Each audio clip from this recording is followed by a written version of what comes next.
I've already poured $60,000 into your happiness. Yet here you are, referring to me as nothing more than a wallet or an ATM. We never asked for your help. Max lamented to his wife, Lily, who responded with a scoff and a sneer. If it bothers you so much, why not cut off the payments? I can handle it myself, Lily retorted, her tone dismissive.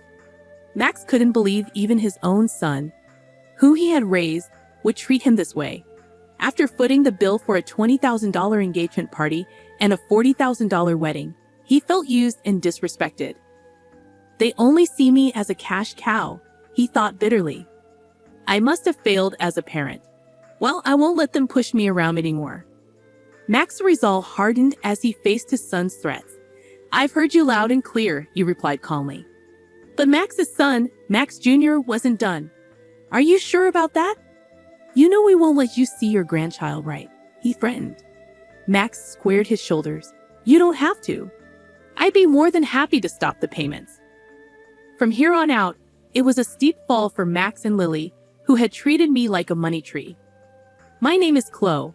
I'm 56 years old, navigating life solo since my husband passed away 12 years ago. Between my job and raising my 2 children, I've always had my hands full. I hold an executive position at a decent company I've been with since before marriage, earning me the label of a career woman in the eyes of the world.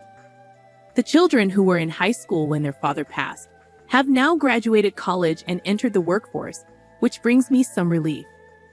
I just hope they'll settle down and start their own family soon. Lost in these musings, I lived alone in the comfortable condominium I once shared with my children.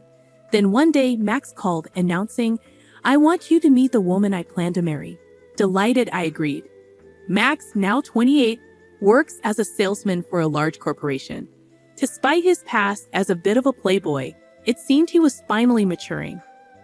On the day of the introduction, Max arrived with his fiancée, Lily. Mom, it's been a while. Meet my fiancée, Lily. It's a pleasure to meet you. I'm eager to get to know you, Max introduced Lily, who worked as a receptionist at his company. She possessed a striking beauty, and I couldn't help but feel proud of my son for finding someone like her. Congratulations to you both. I'm here to support your happiness, I beamed, our conversation flowing smoothly.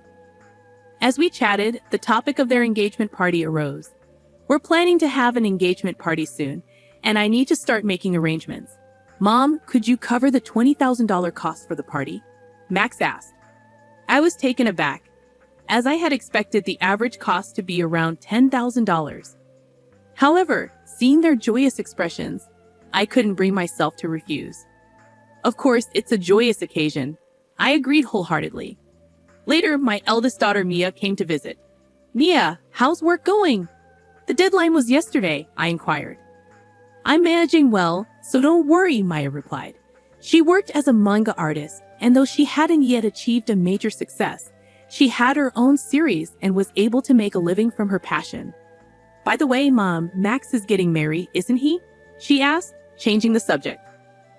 Yes, he came by the other day with his fiancée, Lily, to introduce her, and they've asked for $20,000 for the engagement party, I explained to Mia.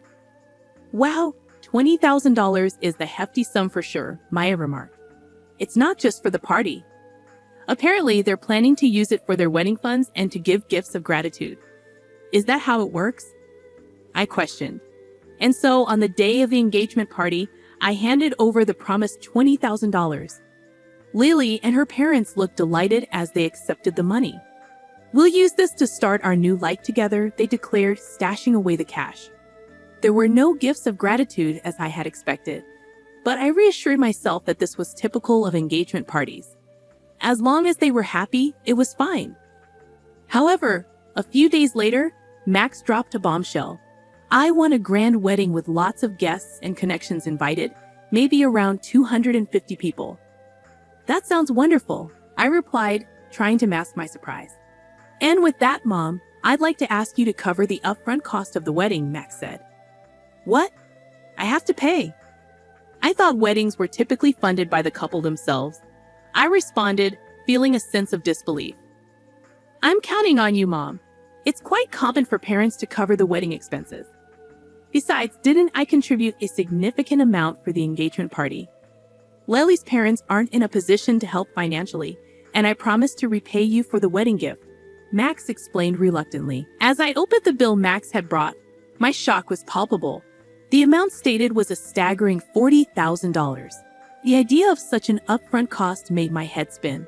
Just how extravagant were their wedding plans? Wait a minute, isn't this a bit excessive? Why not plan a wedding within your means? I questioned.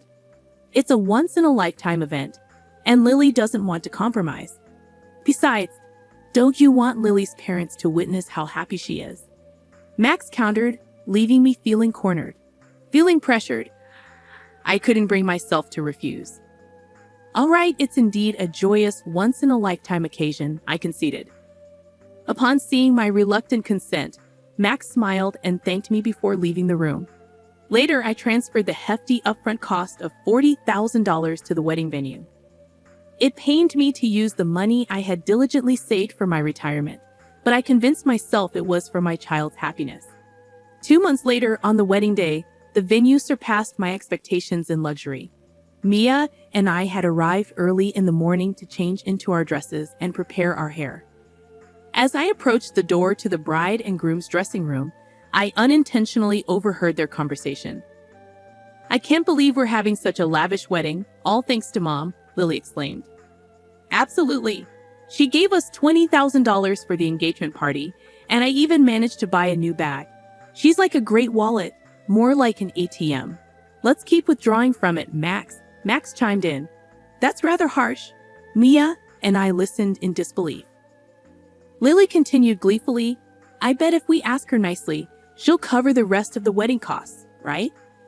Of course she will. Leave it to me. Then we can use the wedding gift for a honeymoon trip to Hawaii. And why not bring my parents along? Perhaps we could even buy a high-rise apartment for our new home, Max added enthusiastically. That sounds perfect. Let's get my mother to cover the cost. She does have the money after all, Lily agreed. My hand trembled as I raised it to knock on the door. Sensing my distress, Mia gently led me away. With steady breaths, I squeezed Mia's hand, resting on my shoulder and whispered, Mia, there's something I need you to look into once the ceremony starts. Of course, Mom. Leave it to me. And so, Max and Lily's wedding commenced. As I watched their vows in the chapel and listened to the toasts at the reception, my mind lingered on their earlier conversation. Presenting the groom's mother, Chloe, the MC announced, and as the spotlight fell on me, all I could manage was a bow. Maya returned from her rounds of toasting and joined me.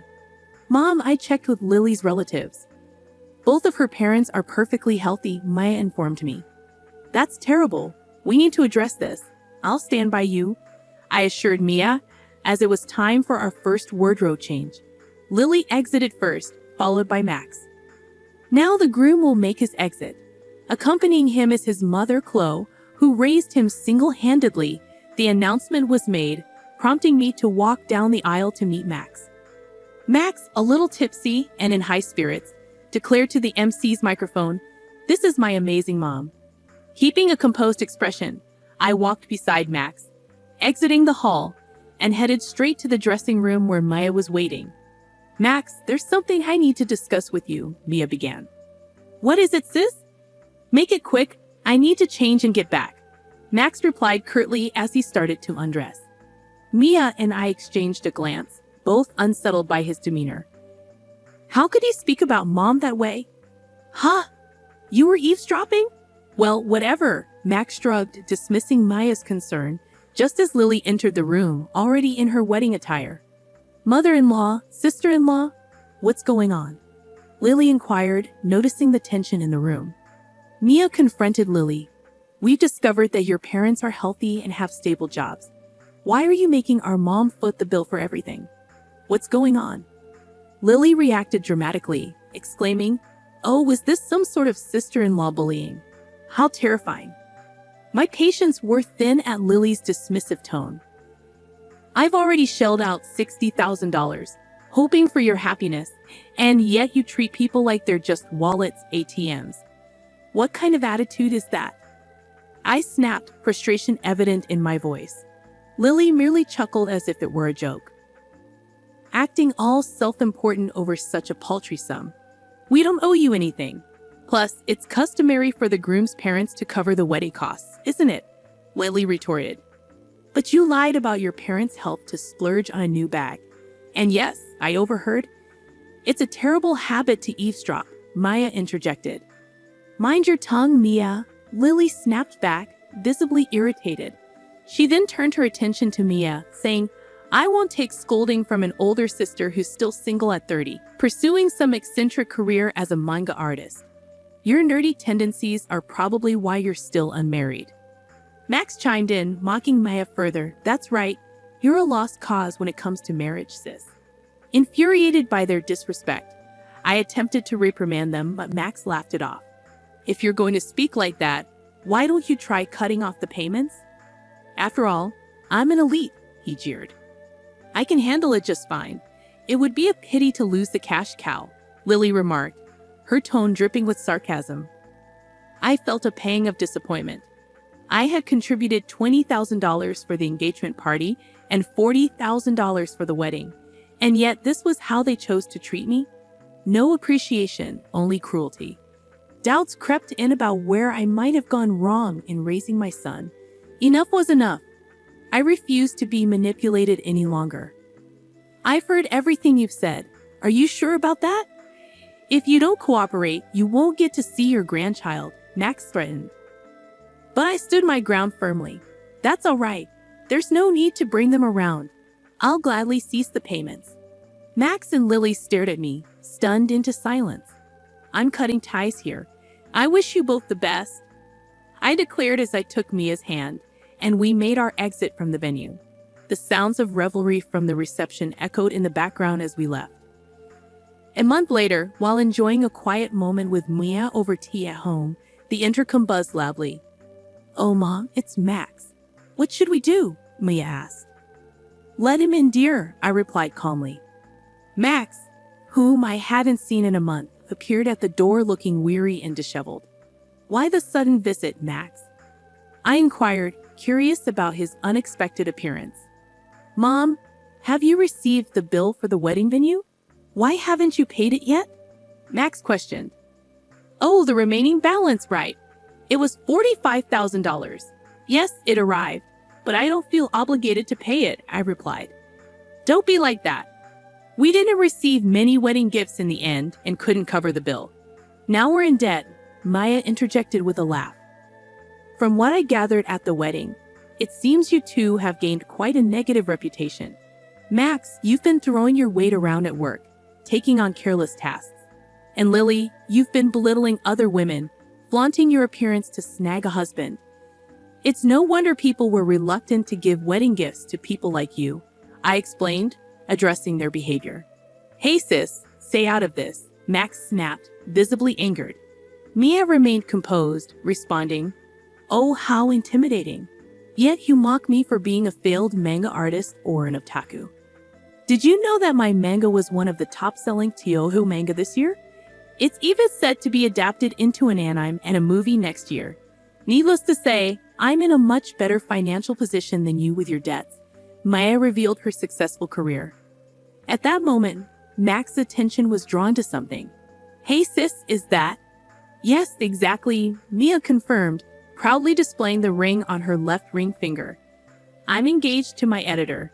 He's a prominent figure at a major publishing house. A real success. So we'll be able to take care of Mom on our own. We don't need your help. We never expected our children to support us. Thank you, Mia. We're planning a wedding, but we'll manage everything ourselves. Mom, you're invited, but Max, you needn't bother, I asserted. Turning to a bewildered Max, I stated firmly, Do you understand now? Don't bother us again. With Mia by my side, we guided Max towards the front door with determination. Please, Mom, and you too, sis, Max pleaded. Ah, I just thought of something. What would you even give us money for? I interrupted, noticing Max's hopeful expression as he turned around. I mentioned that director at your wedding. Turns out I didn't realize it at the time, but he's actually a client of my company. It seems you were extending all those undue privileges because of my association. However, I've instructed them to cease such favors, I explained. I had no idea about this, Max began, but I cut him off. Please, just deal with it yourself. Goodbye, I said firmly. Mia and I escorted Max out and securely locked the door behind him. Max continued to cause a commotion outside, but after some time of ignoring him, the noise eventually subsided. A year has passed since that incident. Immediately afterward, I made the decision to sell the house to prevent any future visits from Max and Lily. I purchased an apartment with elderly services, ensuring a comfortable living environment for my old age. According to a neighbor from my condo, Max and Lily showed up and caused a scene, questioning my absence. This only affirmed the wisdom of my choice. As for Max and Lily, they'd abandoned their aspirations for a luxury high-rise apartment and now reside in a cramped space. Max, it appears, faced demotion following a review of his actions. Perhaps wounded by the loss of his elite status, Max's behavior has only worsened over time.